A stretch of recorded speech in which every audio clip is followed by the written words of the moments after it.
हे मन समजा माता रुक्मिणीने गोड असं असणार की स्वागत केलं. आई ऐका ना, भगवंतानी दुसरा विवाह केला. बघता बघता असे भगवंतानी 8 विवाह केले. किती? बोला बोला, किती कृष्णाला बायका? मुख्य पटराने हे 8चा का 8व्या अवताराचा तो 8 अष्ट वयाची मूर्ती नाही का? 8व्या वयामध्ये 8 वर्षाची मूर्ती तिच्या समोर उभी नाही का? कारण काय असेल, आता माझ्याकडे वेळ नाही, थोडस सांगतो कोणी बोललो. बघा, अष्टभोग भोगणे मती नाही चाल. अष्टभोगाचा भोग आहे. बघता बघता 2 विवाह भगवंतांनी केले. 1 विवाह थोडासा धावते उगाच सांगतो, पुढे जाऊया. 3रा विवाह भगवंतांनी केला यमाच्या बहिणी सोबत. तिचं नाव काय? यमाच्या बहिणीचं नाव कालिंदी. बरं, यमाच्या बहिणी सोबत काय केलं असेल लग्न? त्याचं कारण काय असेल? कालिंदी सोबत लग्न काय केलं असेल? त्याचं कारण असं आहे, कोणी कोणाचं ऐको ना ऐको, पण मेवण्याचं ऐकतो माणूस.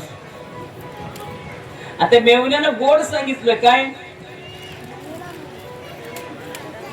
येम सांगे दूता तिथे नाही तुमची सत्ता, जिथे हरिकथा चालत असेल. असं आज्ञा द्यायचा अधिकार भगवंताकडे आहे. भगवंतानं गोड सांगितलं, जिथे जिथे हे घेतात ना नाव, तिथं तुला जाण्याचा आता अधिकार नाही. आणि हे कोणाचं कोण ऐकतं?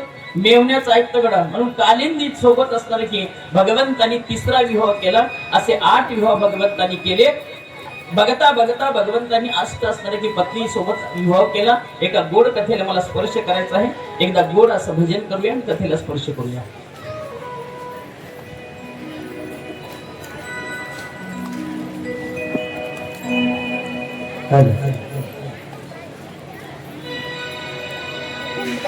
श्रीराम जय राम जय जय राम, श्रीराम जय राम जय जय राम, श्रीराम जय राम जय जय राम,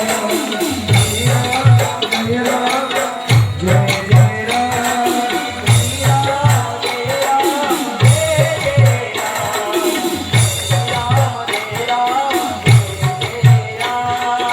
श्रीराम जय राम जय जय राम, श्रीराम जय राम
भगवान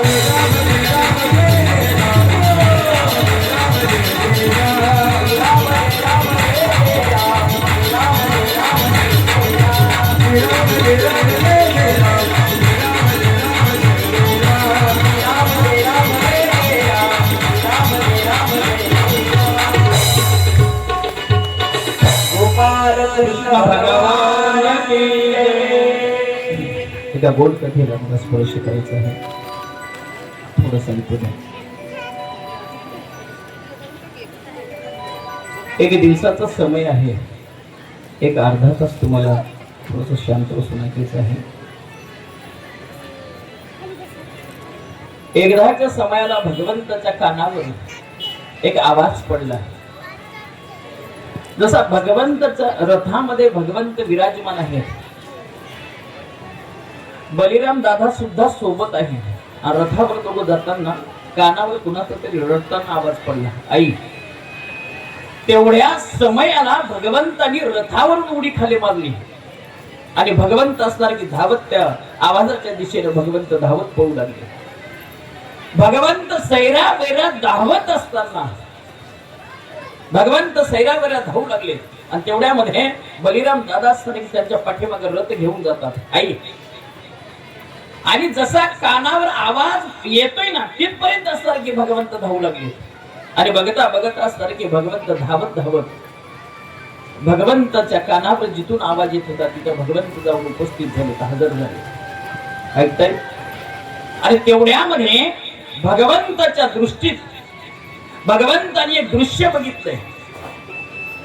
कुणाच्या तरी पायामध्ये काटा रुतलाय आणि काटा रुतल्यामुळं पाय मात्र रक्तानं पूर्ण असा माखल्या गेला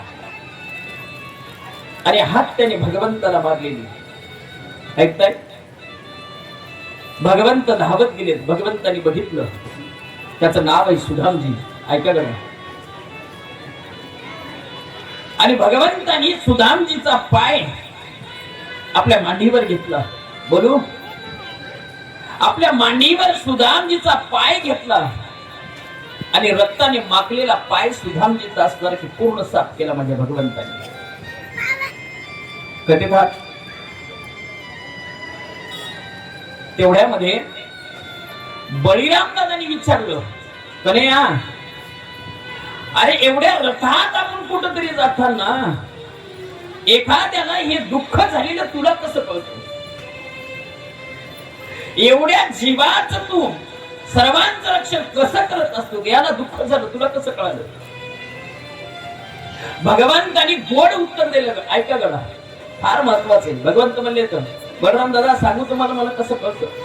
डोक्यामध्ये एवढे केस आहेत, एवढे केस आमच्या डोक्यामध्ये. याच्यातलं एक केस जर आम्ही उखडलं नाही का, एक केस ओढला आम्ही, तर आम्हाला कळतं गडा नेमकं हे दुःख कुठं होत चाललंय. केस किती आहेत मोजता येणार नाही, पण नेमके केस जर ओढल्या गेलं त्याचं दुःख, कुठलं केस ओढल्या गेलं लगेच कळतं. भगवंत म्हणले सांगू तुम्हाला, अहो कोण्याही जीवाला हा त्रास हे दुःख होत असेल ते आम्हाला अगोदर कळतं. चला पुढे. आई ऐका ना, भगवंत धावत गेले. भगवंताने दृश्य बघितलं. सुदामजीचा पाय रक्ताने माखलेला पाय भगवंताने आपल्या मांडीवर घेतला माय, आणि भगवंताने तो पाय रक्ताने माखलेला अगोदर स्वच्छ केला. वाक्य बोलायचं मला पुढे ऐका. बोलू. आणि भगवंतानी सुदामजीचा पाय, त्या सुदामजीच्या पायात मोडलेला काटा भगवंतानी आपल्या मुखानं काढला. तुम्ही कधी जात का? हे कधी होत? कधी होत? भगवंत आपल्या मुखाने तो काटा काढता. रक्ताने माखलेला पाय सुद्धा भगवंतानी तो स्वच्छ केला. हे कधी घडतं गडा? हे कधी घडतं? याचं उत्तर एकदा त्या मुरलीला विचारलं पाहिजे. एकदा मुरलीला काही गोपीने विचारलं, बाई ग, तू कुठलं एवढं पुण्य केलं असेल? तू भगवंताच्या ओठावर आहेस, भगवंताच्या हातामध्ये तू आहेस आणि भगवंताच्या कमरेलाही तू तर. जीवनात काय पुण्य केलं असेल तू की भगवंताच्या ओठावर तुला राहता आलं? अगं आम्ही कितीतरी जन्माचं मी पुण्य केलं, आम्हाला त्याच्या ओटावर रत्ता आलं नाही. काय पुण्य असेल तुझे सांग. तिने दिलेलं गोड उत्तर सांगू. त्याच्या ओठावर राहण्यासाठी अगोदर माझ्या हृदयामध्ये मी छेद केलाय. बोलू, माझ्या हृदयामध्ये अगोदर मी छेद करून घेतलाय, म्हणून मला त्याच्या ओठावर राहता येतो. इथं सगळं त्यागता आलं, काही ठेवलं नाही मध्ये. बघा, म्हणून बांबू जरी साधा तोडायचा असेल ना, तर बांबू कधीही तोडल्या जात नाही. त्या मुरलीचा बांबू, त्या पाव्याचा बांबू, बासरीचा बांबू, तो बांबू तोडायचा असेल तर कधीही बांबू तोडले जात नाही. त्याला शास्त्र आहे. बांबू पंचमीला तोडता येत नाही, बांबू सप्तमीलाही तोडल्या जात नाही, बांबू नवमीलाही तोडल्या जात नाही. बांबू तोडायचा असेल तर त्याला एक विशेष काळ आहे, तेव्हाच तो बांबू तोडला जातो. थोडासा विको द्या, कमी करू नका, आवाज एवढाच बदलतो. विको द्या. कधीही तोडता येत नाही का? कधीही तोडता येत नाही राजावर. चला पुढे.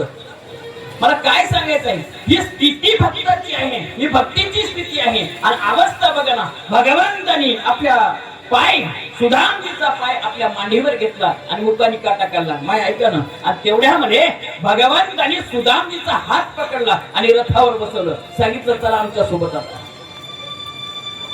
ऐकताय? भगवंत रथावर विराजमान आहेत, बलराम दादा भगवंत सोबत आहेत आणि सुदामजीला सोबत घेतला. आता चलायचं आमच्या सोबत. कुठं? आता गुरु घरी आम्हाला जायचंय. कशासाठी? गुरु करायचं आहे. तुम्ही कधी आहात? भगवंत सुदामजीला, बलराम दादाला सोबत घेतात आणि गुरु घराकडे निघतात.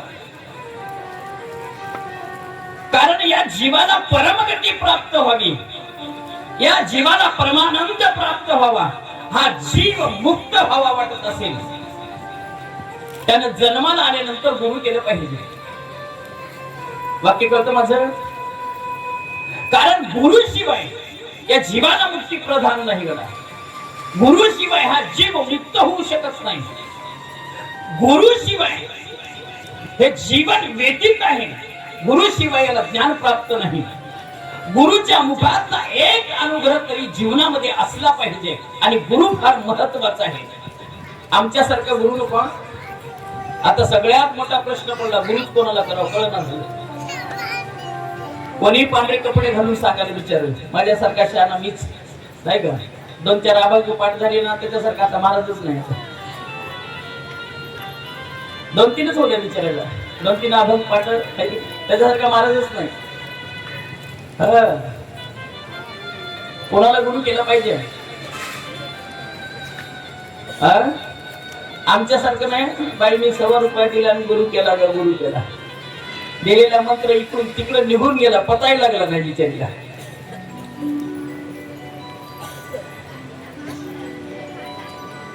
कारण मंत्र फार महत्वाचा सांगितलाय, उपदेश फार महत्वाचा सांगितलाय. प्रत्येक मंत्रामध्ये ती ताकद आहे गडा, ती ताकद आहे मंत्रामध्ये.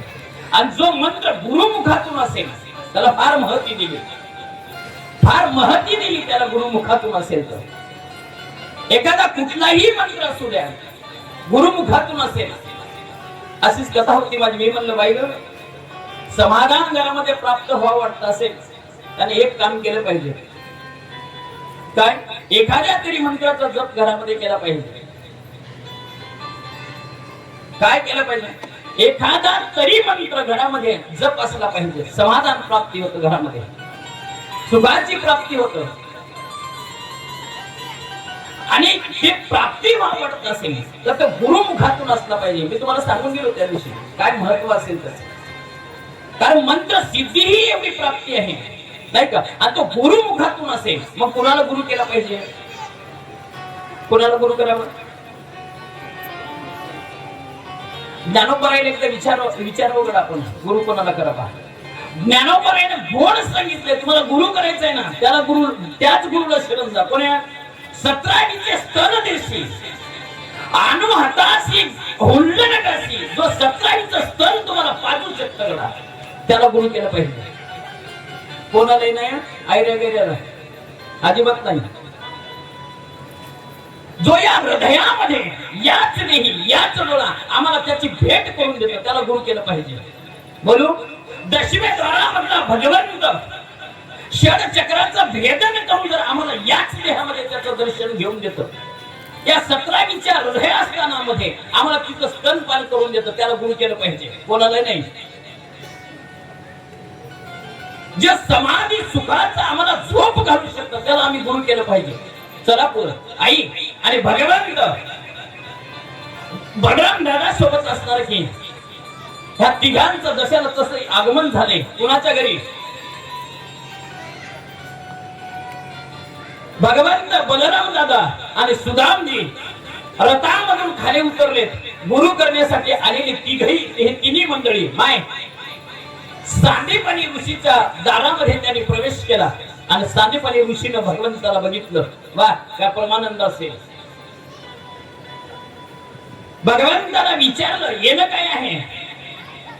भगवंतांनी गोड सांगितलं तुम्हाला आम्हाला गुरु करायचं आहे आणि आम्हाला तुम्हाला काय द्यायचंय, आमच्या कानामध्ये नीच मंत्र द्यायचंय गडा. ज्या मंत्राच्या उपदेशानं आम्ही तरुण जाऊ असा गोड आम्हाला कानामध्ये मंत्र द्यायचा, उपदेश द्यायचा. सांदीपान ऋषी हसू लागले नाही का. अहो ज्याची प्राप्तीसाठी गुरु केले जातो आणि तोच आज गुरु करण्यासाठी आलाय. सांदीपानी म्हणे कृष्ण नाथा तू जगत गुरु जगत पिता, तू कोण आहेस? तू जगाचा बाप आहेस. तुझ्या सत्तेने हे सगळं चालतं. देवाच्या सत्तेने सूर्याशी चालणे, देवाच्या सत्तेने वेदाशी बोलणे, तुझ्या सत्तेने वेद बोलल्या जातो, तुझ्या सत्तेने सूर्य चालला जातो. असा तू ब्रह्मा आनंद ब्रह्मांडाचा मालक तू आहेस आणि तुला गुरु करायचं. अरे तुझ्या मुखामध्ये एखाद्या वेळी कुणाच्या नाव आलं, एखादी वेळी तुझं नाव मुखामध्ये आलं तर सगळं संकट दूर करू शकतं. ही ताकद तुझ्यात आहे तरी तुला गुरु करायचं.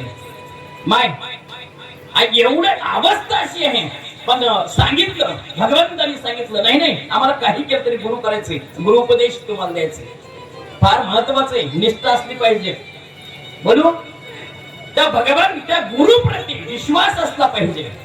गुरुप्रती जर विश्वास असेल काही कुठलीही गोष्ट तुम्हाला अशक्य ते शक्य आहे.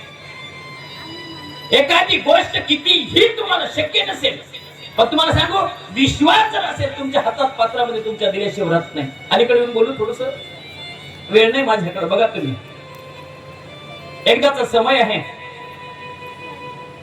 गुरुकडे गेला एक शिष्य आणि त्याने सांगितलं गुरुजी आम्हाला तुमच्याकडून गुरु दीक्षा पाहिजे, आम्हाला कानमंत्र द्यायचंय तुम्हाला. काही कारणास्तव त्या गुरुनं सांगितलं आम्ही तुम्हाला गुरु दीक्षा देऊ शकत नाही. आई ऐका ना, फार गोड आहे. विनंती केली, 4 वेळा विनंती केली, बाबा रे आम्हाला गुरु दीक्षा द्या, तुम्ही आम्हाला उपदेश द्या. पण काही कारण नसतं गुरु दीक्षा देण्यासाठी गुरु तयार नाही. सांगितलं आम्ही तुम्हाला गुरु दीक्षा देऊ शकणार नाही, तुम्हाला कानमंत्र आम्ही देऊ शकणार नाही, तुम्हाला आम्ही उपदेश करू शकणार नाही. माय देणार नाही देणार. निघाली विचार बाहेर. ऐका ना,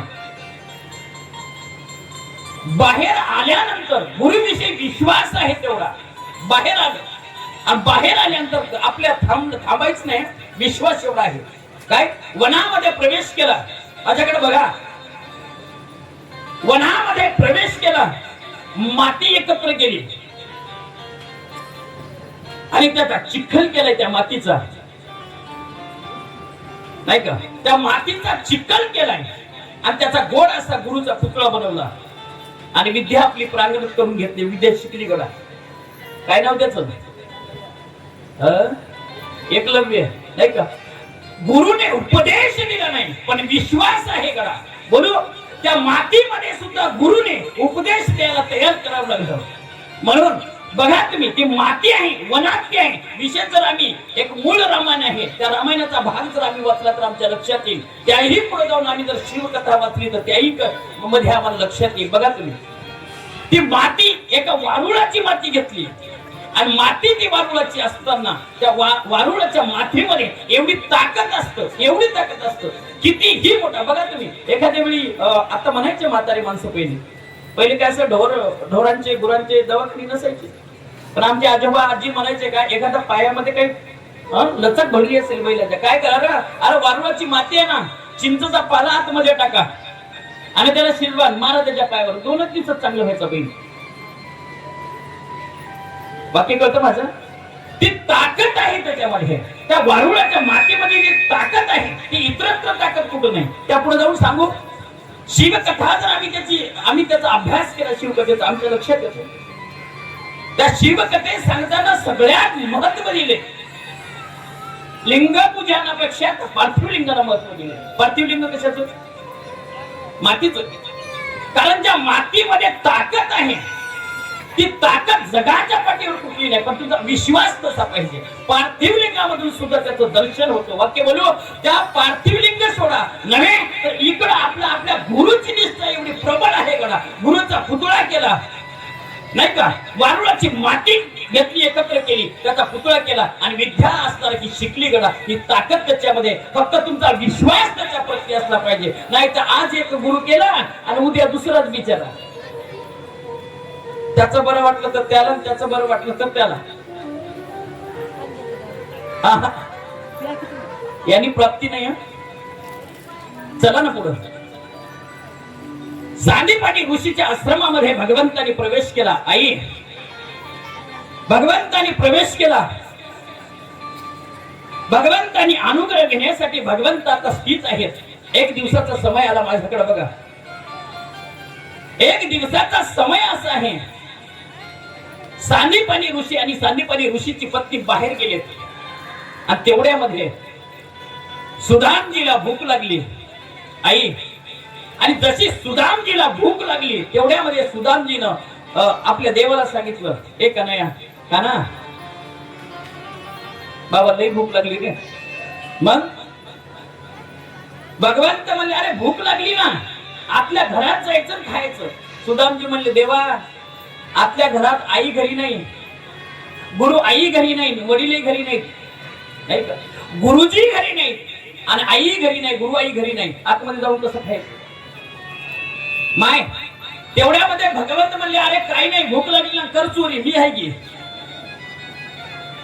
बर, मी सांभाळायला तयार आहे, तू चोरी कर ना. कोण सांगाल? किती ना तुम्ही? देव सांगतो बडा की चोरी करतो. सुदामजी म्हणजे अजिबात जेव्हा मी चोरी करणार नाही बरं का. बर ठीक आहे, आला तर मी माझ्यावर घ्यायला तयार आहे, ती चोरी करायला जा. आणि भुकेने व्याकुळ झालेला सुदामजीनं घरामध्ये प्रवेश केला. माझ्याकडे बघा, आतमध्ये प्रवेश केला. भगवंत म्हणले, मी दारावर उभा आहे, काळजी करू नको. माय बोलू, तुम्ही काही करा, देव सोबत राहतो. पण संतांचं थोडस वेगळं आहे बघा. तुम्ही एका घाटाचा रस्ता ओलांडताना एखादी पाटी लावली असते बोर्ड. घाटाला प्रारंभ झाला गडा, घाट चढताना त्या पाठीवर बोर्ड लिहिलेलं असतो, घाटास प्रारंभ, वाहने हळू चालवा, खाली लिहिलेलं असतं धन्यवाद. त्याच पाटीला कदाचित घाट समाप्तीच्या वेळेस तिकडून येताना त्याच पाटीवर लिहिलं असतं, घाट समाप्त, नाही का, वाहन हळू चालवा आणि धन्यवाद. आणि कदाचित त्याच पाटीवर ऍक्सिडेंट झाला, काय म्हणावं, काय समजावं? ज्या पाटीवर धन्यवाद लिहिले तो भगवंत आहे, तू काही कर, मी सोबत आहे. पण सावध करताना ते संत आहे गडा, तुम्हाला नित्य सावध करता. आई ऐका ना, तेवढ्यामुळे भगवंताने सांगितलं सुधामजीला, तू चोरी कर, मी आहे ना. दारावर भगवंत उभा आहेत. माय आणि भुकेने व्याकुळ झालेल्या सुदामजीनं घरामध्ये प्रवेश केला. आई, आणि काहीतरी घेण्याचा प्रयास झाला आणि हातामध्ये काहीतरी 4-2 फुटाने आले गडा.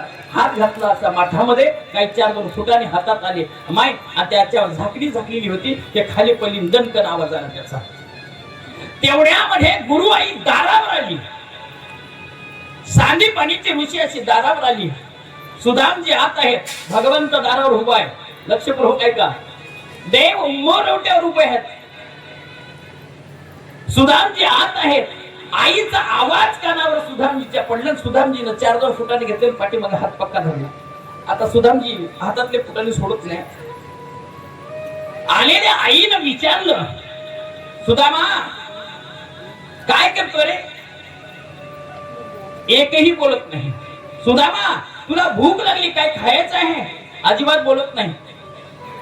बरं सुदामा, तू काही खायचं आहे का? का गेला होता आतमध्ये घरामध्ये? सांगायचं तुला. सुदामजी भगवंताकडे बघतात कडा भगवंत माझा कृष्ण कन्हैया सुदामजीला इशारा करतो, माझं नाव सांग, माझं नाव सांग ना, मी चोरी करायला लागली, भूक लागली म्हणून सांगून टाक. सुदामजीला भगवंताकडे बघितलं, सुदामजीचे डोळे पाणावले, देवा भूक मला लागली आणि कदाचित तुला जर तो कलंक लागत असेल तर अजिबात मला तू सहन होणार नाही. सुदामजीनं पक्के असे हात पाठीमागे पकडलेत. माय सुदामजीच्या जवळ सानिपाणी ऋषीची आई पत्नी जवळ आली, विचारलं, सुदामा मला पक्क माहित आहे हे काम तू कधीच करू शकत नाही. कोण सांगितलं तुला सांग चोरी करायला? नाही का? एखादा विद्यार्थी शाळेत असतो बघा, शिक्षकाला पक्क माहित असतं हा चोरी करणार नाही म्हणजे करणारच नाही, हा खोड्या करणार नाही म्हणजे करणार नाही, कोणीतरी दुसरं असतं खोड्या केल्या. ऐकताय? तेवढ्यामध्ये सुदामजीला 10 वेळा विचारलं, सुदामा कोण सांगितले तुला चोरी कराय? एकही बोलत नाही सुदामजी, 2 बोलत नाही. आई रागात आली गडा. ऐका गडा, भाव फार गोड आहे. आई रागाच्या भरामध्ये आली, सुदामजी सांगणार नाही ना, मला माहित आहे तू चोरी कधी करू शकणार नाही, तुला कोण सांगितलं? सांगायचंय तुला, अजिबात सांगणार नाही. माय देव इशारा करू लागला, सांग माझं नाव, तरी सांगत नाही. तेवढ्यामध्ये आई रागाच्या भरामध्ये आईने सांगितलं, सुदामा तू जर सांगत नसेल तर तुला सांगते, आताच तू बाहेर पडायचं घराच्या आणि मोळी लाकडं आणायचं, तुला ह्या हाच दंड आहे. ठीक आहे आई. हात मात्र पाठीमागच, हात आपला सोडला नाही गडा, हातातले 4-2 फुटांनी मात्र बाहेर टाकले नाही, हातामध्ये घट्ट पकडले. डोळ्याला धारा लागलेल्या सुदामजी घराच्या बाहेर पडतात. माय ऐका ना, दृश्य फार महत्वाचं आहे. सुदामजी जसे बाहेर पडतात तेवढ्यात भगवंतानी सुदामजीचा हात पकडला. सुदामा मी येतो तुझ्यासोबत. किती हात? देव स्वतः म्हणत होता, माझं नाव सांग, तू माझं नाव सांग. सांगायला तयार नव्हता. शिक्षा जाईल ना तर मला चालतं, पण तुला होऊ नये. भक्तीचा भाव किती गोड आहे बघा, काय भक्तीचं रहस्य असेल बघा. सुदामजी म्हणले, मला कितीही कष्ट होऊ दे देवा, पण तुला झाले नाही पाहिजे. माय अंतमाच देव हात पकडतो. ऐका, फार महत्वाचे. सुदामजी जसा बाहेर पडतो, सुदामजीचा हात भगवंतानी पकडला आणि सुदामा हा दंड तुला जरी असेल पण तुझ्यासोबत मला वनात यायचे. ऐका बरं माय, सुदामजी भगवंत दोघंही असणार की वनामध्ये प्रवेश केला, वनामध्ये मोळी लाकडे आणण्यासाठी दोघांही असणार की प्रवेश केला. आई दिवसभर आपली मोळी लाकडं असणार की एकत्र केली, मोळी बांधली गडा. आणि तेवढ्यामध्ये भयान पावसाला सुरुवात झाली. भगवंत असे कळंबाच्या वृक्षाखाली एका ठिकाणी उभा आहेत आणि तेवढ्यामध्ये सुदामजी त्याच वृक्षाच्या छायेला पाठीमागून उभा आहे. त्याच झाडाला पाऊस एवढा पडतोय. सुदामजी म्हणले, देवा घरला गेलं पाहिजे ही मोळी लाकडं घेऊन. देव म्हणले, तेड्यासारखे करू नका सुदामा, पाऊस फार येतोय, नाही का, कुठंतरी थांबलं पाहिजे.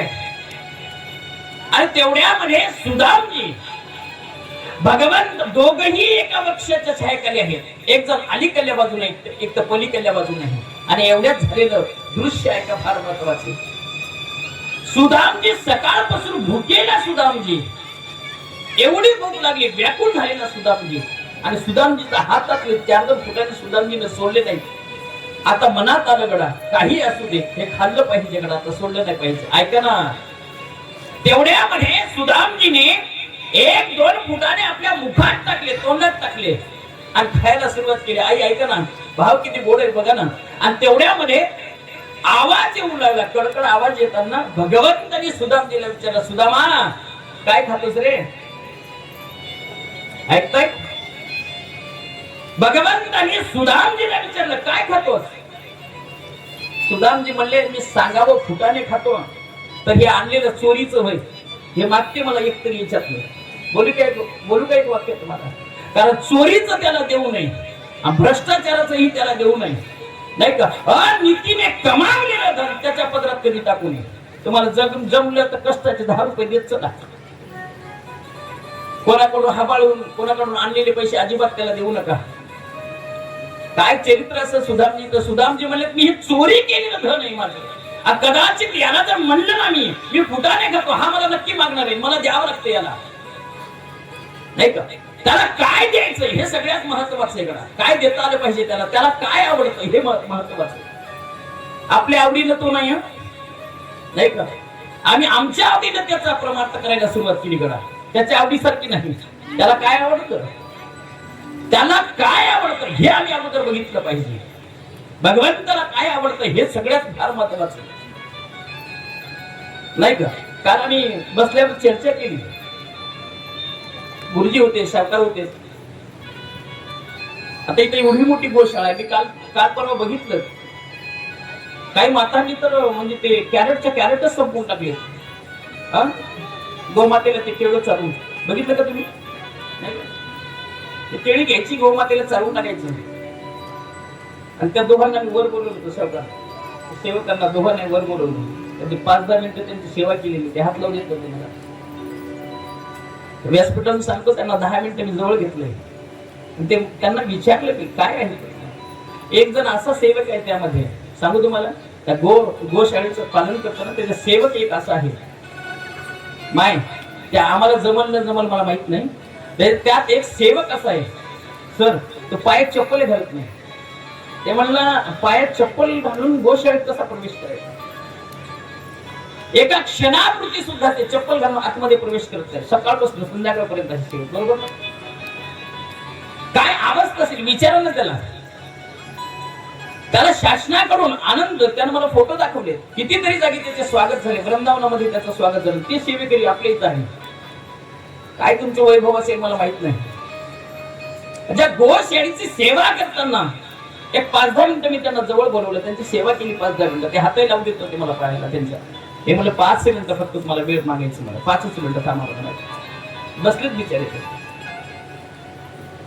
ते लालाजी आहेत.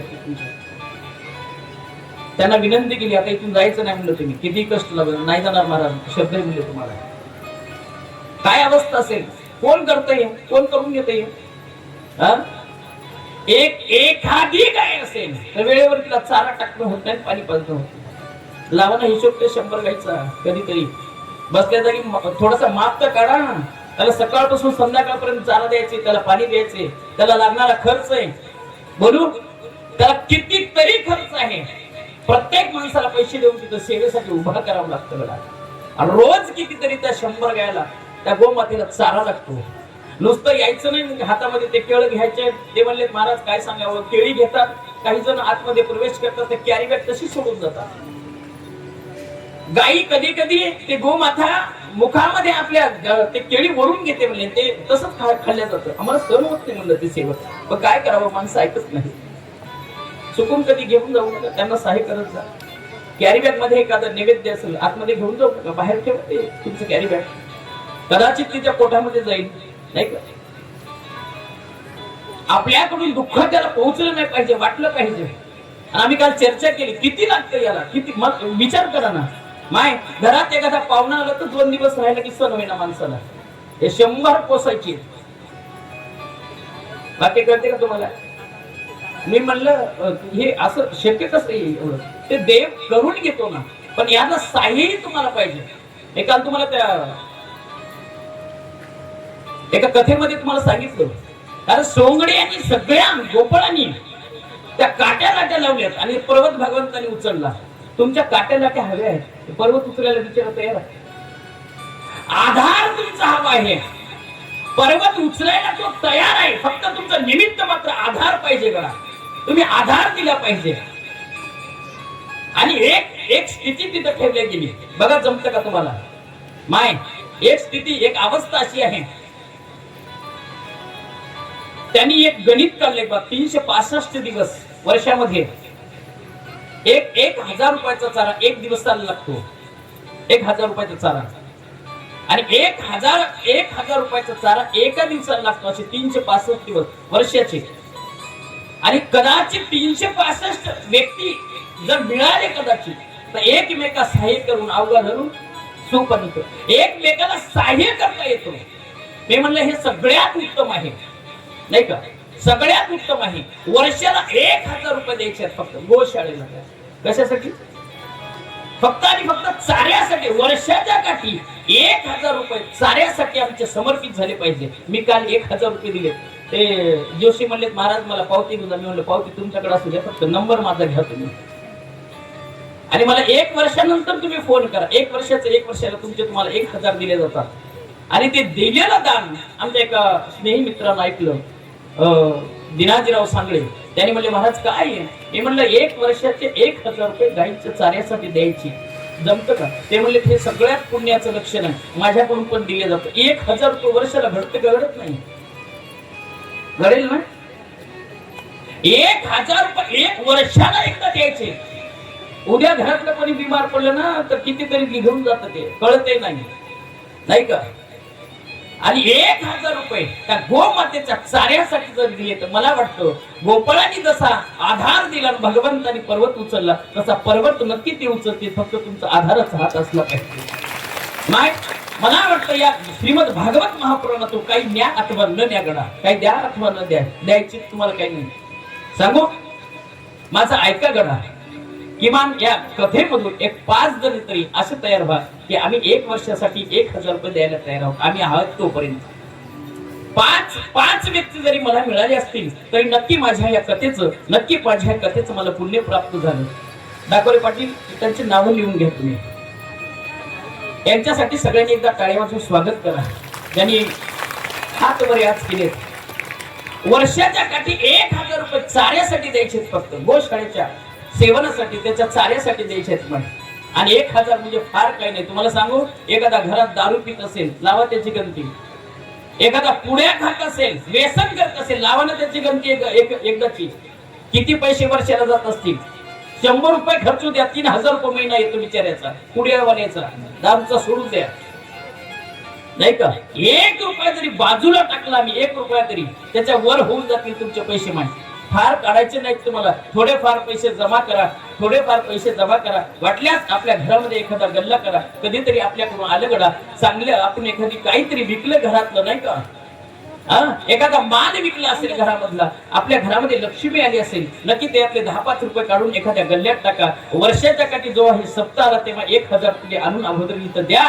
तुम्हाला ते पुण्य प्रधान झाल्याशिवाय राहणार नाही, हे मी माझ्या हृदयापासून सांगतो गडा. तुम्हाला नारदाच्या गादीहून सांगतो, जिथं तुम्हाला द्यायचं आहे तिथं द्या गडा, कुठेही देऊ नका. कुठे देण्याचा अर्थ नाही. आता तुम्हाला सांगू, मला सांगायचं तेच आहे, कुठेही देण्याचा अर्थ नाही. ज्या दिलेल्या दानाचं नक्की आणि नक्की त्याचं पुण्य आम्हाला प्रधान होत असेल तर द्यायला हरकत नाही. मागे पुढे बघू नका, दिलं पाहिजे.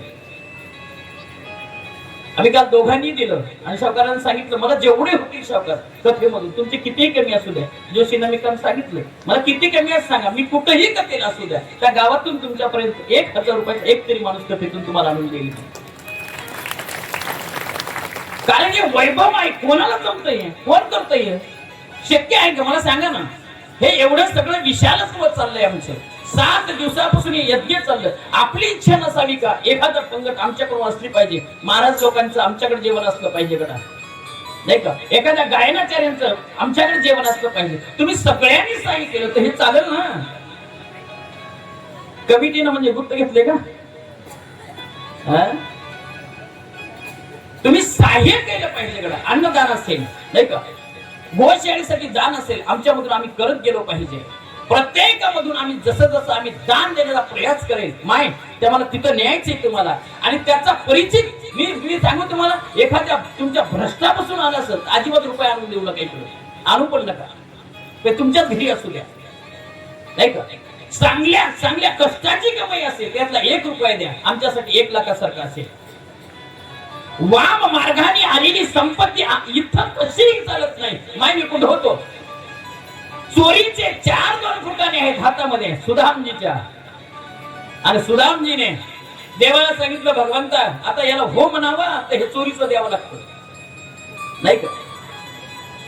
भगवंताला सुदामजीने सांगितलं देवा माझे दात वाजतात ना, याचं कारण असं आहे पाऊस पडतो दात वाजतात. ऐका आता फार महत्वाचं, भगवंताला सुदामजीने खोटं सांगितलं, केले कर्म त्याची भोग आले.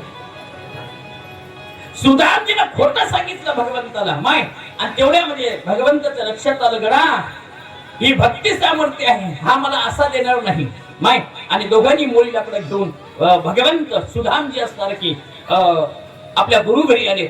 एक दिवसाचा समय असा आला, गुरु घर सोडायचं आहे गडा. माय आज सगळ्याच जणांना आपल्या गोपांना भगवंत आपला निरोप देतात. बाबा रे, सर्वांनी आता आपल्या आपल्या घरी गेलं पाहिजे. आता लहानाचं मोठं झालं पाहिजे. ते शाळेत येतं ना 10वी 12वीला एकदा सोडायची शाळा, नाही का? सगळ्यांना जवळ घेतले गोपांना भगवंतांनी. पण विशेष रूपांतर ऐका, फार महत्वाचं आहे. देव भगवंत सगळ्यांना सांगू लागले, बाबा रे, तुम्हाला जायचंय, तुम्हाला आनंदात राहायचंय, पण सुदामजीचा हात हातामध्ये पकडला भगवंतांनी आणि सगळ्यांना सांगत फिरू लागले. सुदामजीला भगवंत एकही बोलत नाही. सुदामजीला भगवंत दोनही बोलत नाही. सगळ्यांना निरोप देतात, पण हातामध्ये सुदामजीचा हात सोडत नाही. काय वर्णन असेल बघा. सुदामजीचा हात माझ्या भगवंतांनी सोडला नाही गडा. आणि जेव्हा सुदामजीचा हात सोडायचा आहे, त्यावेळेस भगवंतांनी हातामध्ये शालिग्राम घेतलं आणि सुदामजीच्या हातात दिलं. आता तुम्हाला जायचंय. तो शालिग्राम भगवंतांनी सुदामजीला प्रदान केला, दिलाय. आणि तो शालिग्राम असताना की भगवंतांनी आपल्या सुदामजीला दिल्यानंतर सुदामजी आपल्या जवळ घेतात. आपल्या निज घरी सुदामजी आलेत गडा. आणि बघता बघता सुदामजी ही लहानाचं मोठं झालेत. भगवंत इकडे लहानाचे मोठे झालेत. आता सुदामजीचा विवाह पार पडला. सुदामजीचं लग्न झालंय. सुदामजीचा विवाह कसा पार पडलाय, अवस्था कधी कधी माणसाच्या जीवनात येऊन जातं. म्हणून एक वाक्य तुम्हाला सांगून गेलो. काय? भगवत देवाला बोललेलं एक खोटं, आता हे आम्हाला त्याचं पूर्णत्व येणार आहे पुढे. देवाला एक वाक्य खोटं सांगितलं, भगवंता मी माझे जे दात वाजतात ना, ते फक्त आणि फक्त कशानं, हा पाऊस पडतोय ना, पावसामुळे थंडीमुळे माझे दात वाजतात. सांगितलं नाही मी एखादा फुटाना खाल्लाय रे म्हणून. त्याची अवस्था काय आहे, त्याचा परिणाम काय आहे बघा ना. एकदा बोललेलं खोटं, त्याचा परिणाम एवढा विनाशकारी होतो. ऐका ना, इथं 10 वेळा खोटं बोललं जातं. सकाळी वेगळं, संध्याकाळी वेगळं, आणि दुपारी विचार काहीतरी वेगळंच असतं, नाही का? मुखातून एखादा शब्द आमचा गेला असेल, त्याचा परिणाम वाईट होतो. माहिती, देवाच्या दारात असेल, संतांच्या दारात असेल, एखादा शब्द बोलले गेलो तर त्याचा परिणाम फार वाईट होतो. आणि म्हणून मुखामधून एखादा शब्द आमच्या वाईट गेला नाही पाहिजे. आमच्या मुखातून एखादा शब्द भगवंतासाठी खोटा गेला नाही पाहिजे. साधूसाठी एखादा शब्द आमच्या मुखातून खोटा गेला नाही पाहिजे. चला ना पुढे. अवस्था अशी आहे, सुदामजीच्या निज घरी सुदामजी पोहोचलेत. सुदामजीचा गोड विवाह झाला. आणि बघता बघता सुदामजीच्या जीवनामध्ये स्थिती अशी निर्माण झाली, जीवनामध्ये आहे ते घरातलं सगळं नाहीसं झालं गडा. कधी कधी माणसाला दैव सगळं देतं गडा, पण प्रारब्ध असं घेऊन जातं, कळत बी नाही माणसाला, नाही का? कारण हे सुख, समाधान, नाही का, संपत्ती, मान, धन, हे सगळं प्रारब्धाच्या हातात असतं, नाही का? आणि जे प्रारब्धाच्या हातात असतं ना, ते प्रारब्ध कधी कोणाला सोडत नाही माहिती. आणि तेवढ्यामध्ये सुदामजीच्या जीवनामधला गोड प्रसंग आहे. ऐका, फार महत्वाचं आहे. अवस्था अशी झाली सुदामजीच्या जीवनामध्ये काही एक वेळाचं जेवण सुद्धा बनवावं एवढी घरामध्ये असणारी स्थिती राहिली नाही. घरातलं सगळं निघून गेलं बघा. परिस्थिती अशी आहे, भुकेने लेकरं व्याकुळ झालेले. एखादी वेळी लेकरानं रडावं, एखादी वेळी लेकरानं सांगावं की आई आम्हाला भूक लागली असेल गडा. बोलू, मिठाच्या पाण्यामध्ये मीठ टाकावं आणि ओठाला फिरवल्या जावं. जीवनामध्ये स्थिती निर्माण झाली. सुदामजीची अवस्था अशी निर्माण झाली, जे आहे घरातलं ते नाहीच झालं गडा. लेकर भुकेने व्याकुळ होऊ लागले. माय, सगळं सहन करता येतं, पण कधी कधी ही अवस्था, गरीबाची अवस्था कधी सहन होऊ शकत नाही. पण जो गरिबीमध्ये त्याच ताठरतेने असेल गडा, त्याच निष्ठेने असेल, त्याचं फळ मात्र फार गोड असतं, नाही का? त्याचं फळ गोड असतं. आज अवस्था अशी झाली, घरात सगळं निघून गेलं. सुदामजीचे लेकर अन्न अन्न म्हणून तरसू लागले. बोलू, शास्त्रामध्ये वर्णन आले 9 दिवस सुदामजीच्या लेकरांना काहीच अन्न मिळालं नाही. भूक लागली ना तर आईनं असतं की रुमाल हाताशी घ्यावा, लेकरांच्या पोटाला बांधा बघा. भूक लागली ना एखादा मिठाचा खडा पाण्यामध्ये टाकावं, होटाला लावावं.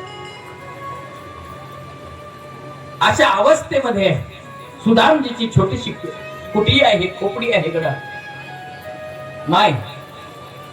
आणि एक दिवसाचा समय असा आला, घरामधले लेकर अन्न अन्न करू लागले, पत्नी सुद्धा अन्न अन्न करू लागली. आणि एवढ्यामध्ये अवस्था अशी निर्माण झाली, सुदामजी बाहेर झोपलेले आहेत. आपल्या लेकरांना घेतलं, कुटियाच्या बाहेर मध्यरात्री सुदामजी बाहेर झोपलेत. मध्यरात्रीचा समय आहे आणि कुटियाला आग लागली गडा. झोपडं आपलं जळू लागलं. सांगू, घरामध्ये होतं तेवढं निघून तर गेलं गडा, आहे ते आता मात्र जळू लागलं. आहे ते जळत होतं. काही विस्तव लेकरावर येऊन पडत होता ना, तेवढ्यामध्ये असताना की सुदामजीच्या पत्नीनं आपल्या लेकरांना जवळ केलं, उठवलं. आणि सुदामजी उठले. आई ऐकताय, सुदामजी जागे झाले, झोपडे जळतं बघितलं नाही, लेकरावर एखादा विस्तव पडतं बघितलं नाही माय. आणि सुदामजीने ते फक्त बघितलं, माझी झोपडी जळतं. आणि सुदामजी धावत त्या झोपडीमध्ये आतमध्ये प्रवेश केला. आई ऐकताय, सुदामजीने झोपडीमध्ये प्रवेश केला. झोपडी जळायला लागली, अंगाला ती आग लागेल याचाही असणार की विचार नाही. सुदामजीने आतमध्ये प्रवेश केला आणि भगवंतांनी ती शालिग्राम दिली होती, ते अगोदर हातात घेतली, मिट्टी मारली त्या शालिग्रामला. देवा, तुला कुठं पोळलं नसेल ना रे. आई बोलू एक वाक्य, सुदामजीला भगवंतांनी दिलेला शालिग्राम सुद्धा त्या झोपडीमध्ये, जळत्या झोपडीमध्ये शालिग्राम मधून आसू निघाले. देव शालिग्राम मधून रडू लागला. एवढ्या दगडामध्ये देव रडू लागला. भगवंताला हृदयाला लावलं माझ्या सुदामजीनं. आणि सुदामजीनं तो शालिग्राम असणार की बाहेर आणला गेला. बोलू आई, हे सगळं दृश्य बघितलं आपल्या पत्नीनं. अहो, लेकर अन्न अन्न म्हणून तरसायला लागले. स्थिती अशी आहे, लेकरांच्या अंगावर एखादं वस्त्र नाही याची काळजी नाही, कधीही याची काळजी केली नाही. आज अवस्था अशी झाली, शालिग्राम आहे ना तर माझ्या आतमध्ये प्रवेश केला. बायकोने ते दृश्य बघितलं आणि बायकोच्या मुखातून एक शब्द गेला, आग लावा अशा संसाराला. एक वाक्य बोलू, आपल्या पत्नीच्या मुखातला हा शब्द सुदामजीने ऐकला गेला, डोळे पाणावले. ज्या सुखामध्ये तिनं आपल्या पायावर पाय दिला, ज्या दुःखामध्ये तिनं आपल्या पायावर पाय देत असताना चालली गेला, तर तिनं आज हे वाक्य वापरलं की आग लागो तुमच्या संसाराला. याचा अर्थ नक्कीच माझ्या भगवंताने माझी आठवण केली असेल बघा, नक्की माझ्या भगवंताने माझी आठवण केली असेल. सुदामजीचे डोळे पाणावले. ताई पत्नीनं बघितलं, अहो काय करताय संसाराला, जे लेकर आपले अन्न अन्न करून मरतात, आज आहे माहिती झोपी जळून गेली गडा, आणि तुम्ही त्यासारखी दगडाच्या मूर्तीला बाहेर आणले. त्या पत्नीचं वाक्य ऐकलं. तिनं कधी बोलू 9 दिवस उपवासी राहिली, पण तिनं कधीही म्हणलं नाही माझी लेकर उपवासी आहेत, मी उपवासी आहे बघा, अन्न अन्न करायला कधी म्हणजे नाही. आज मात्र तिनं हे शब्द वापरला. तिला सांगितलं, अगं तुझ्या मुखात ते शब्द ज्याची शालिग्राम आणण्यासाठी गेल्यानंतर तुला आनंद झाला पाहिजे, पण तुझ्या मनामध्ये आज दुःख आहे. याचा अर्थ नक्कीच असणार की आज भगवंताला माझी आठवण झाली असेल का. आई शालिग्राम बाहेर आणली. बोलू, शालिग्राम मात्र आता शालिग्राम मधून आसू बाहेर पडत होते, शालिग्राम मधून रडू लागले. भगवंत लक्षात आलं का नाही, तुमच्या डोळ्यामध्ये पाणी. शालिग्रामला असताना की हृदयाला लावलं माझ्या सुदामजीनं. मनात विचार केला, पत्नी जवळ आली गडा, आणि बायकोनं सहज मुखातून सांगितलं, अहो ऐका ना, कधी कधी ही गरिबी आली असेल आपल्या दारामध्ये, आपल्या पदरामध्ये, तर तुम्ही माझा ऐकताय. एवढ्या दिवसाच्या संसारामध्ये मी तुमच्याकडे काही मागितले नाही, तर तुम्हाला बोलू, तुम्हाला आतापर्यंत मी काही मागितले नाही, पण तुम्हाला एक मागतो बघा, तुम्ही दे सत्तर बघा. तुम्हाला माझी विनंती आहे, तुम्ही सांगतात ना की माझं बालपण सांगितलं खूप श्रीमंत आहे, तुम्ही त्यांच्याकडे गेलं पाहिजे. एक वाक्य बोलू तुम्हाला, जिला कितीही दुःख असू द्या बघा, त्या दुःखामध्ये कधीही असणार की तुला तर काही मागितलं नाही. त्या पत्नीने आज सांगितलं की पण एका मित्राचं साह्य घ्यायला, याचा अर्थ आता दुःख असह्य झाले. सुधामजीचे डोळे पाणावले. तुझ्या मुखातले शब्द असतील, तुला एक बोलू, जर भगवत त्याच्या भेटीसाठी जायचं असेल, कदाचित आमचं दुःख त्याला सांगायचं असेल. आता थोडासा एक संदर्भ घ्या, कडा फार महत्वाचा आहे. सुधामजीचे डोळे पाणावलेत. अगं त्याच्या भेटीसाठी जायचंय, त्याला सांगायचं माझं दुःख. बोले एक वाक्य तुम्हाला, आपलं दुःख सांगायचं असेल ना तर माझ्या भगवंताला सांगायला. आपलं दुःख सांगायचं असेल तुम्हाला तर एखाद्या साधूला सांगा, एखाद्या संताला सांगा. आपलं दुःख एखाद्या सामान्य माणसाला कधी सांगू नका. बोलू तुम्हाला, तुमचं दुःख हे नक्की असतं की रडून ऐकतील राजे हो, आणि तुम्ही बाजूला गेलात ना तर तुमच्या दुःखाची हे नक्कीच टिंगल, नक्कीच टबाळक्या करून हसून लोकांना तुमचं दुःख सांगतील. याच्यावर विश्वास करू नका राजे हो.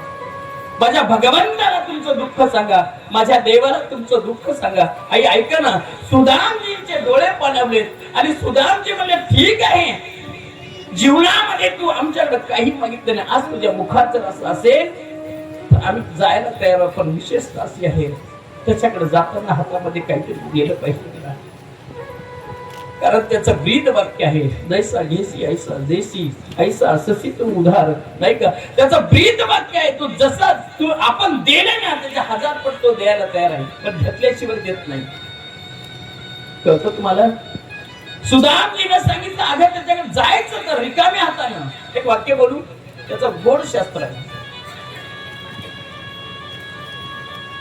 देवाच्या दारामध्ये कधीही रिकाम्या हाताने जाऊ नये, गुरुच्या घरी कधीही रिकाम्या हाताने जाऊ नये, आणि आपल्या माहेरामध्ये कधीही रिकाम्या हाताने जाऊ नये. एखाद्या वेळी रिकाम्या हाताने आम्ही जर गेलो असेल माहेरामध्ये, त्याचा परिणाम आहे का? शिवकथा काढा, बघा कसं तिचं चरित्र. रिकाम्या हाताने कधी आपल्या माहेरामध्ये जायचं नाही. आई पहिलं बांधून दिल्या जायचं नाही का, शिदोरी बांधून दिल्या जायची सोबत जाताना. चला ना पुढं. आणि आता भगवान आता असणार की सुधामजीच्या लक्षात आलं, सुधामजीचे डोळे पाणावले, मनामध्ये विचार आला की त्याच्या भेटीसाठी जायचे, पण हातामध्ये काय आहे, काय न्यायचे त्याच्यासाठी. आई ऐका ना, सुधामजीच्या पत्नीने सांगितलं अहो काळजी करू नका ना, एक दोन घरी भिक्षा मागायला तयार आहे. आणि सुधामजीच्या पत्नीने 1-2 घरी भिक्षा मागितली माय, आणि 1 मुठभर पोहे सुधामजीच्या पत्नीच्या हातामध्ये पडले. ऐकताय? आणि ती सुधामजी जवळ आणून दिले. शास्त्रानं वर्णन केले, सुधामजीच्या जे पोहे आणून दिले ते बांधण्यासाठी वस्त्र सुद्धा व्यवस्थित नाही, 56 जागी हे वस्त्र फाटलेलं. तरी सुधामजीने एका कोपऱ्याचे असणार की दिलेले पोहे असणार की बांधलेत. आणि सुधामजीनं ते वस्त्रामध्ये आपले दिलेले आपल्या पत्नीने पोहे एका कोपऱ्याशी बांधलेत. गडा इकडून आणा, इकडे उभा करा, विक्षेप करू नका, इकडून आणा त्यांना, इकडून आणा की. आणि तेवढ्यामध्ये थोडीशी आवाज सोडा, 10 मिनिटांमध्ये करूया आपण. थोडस मध्यभागी वाट सोडा.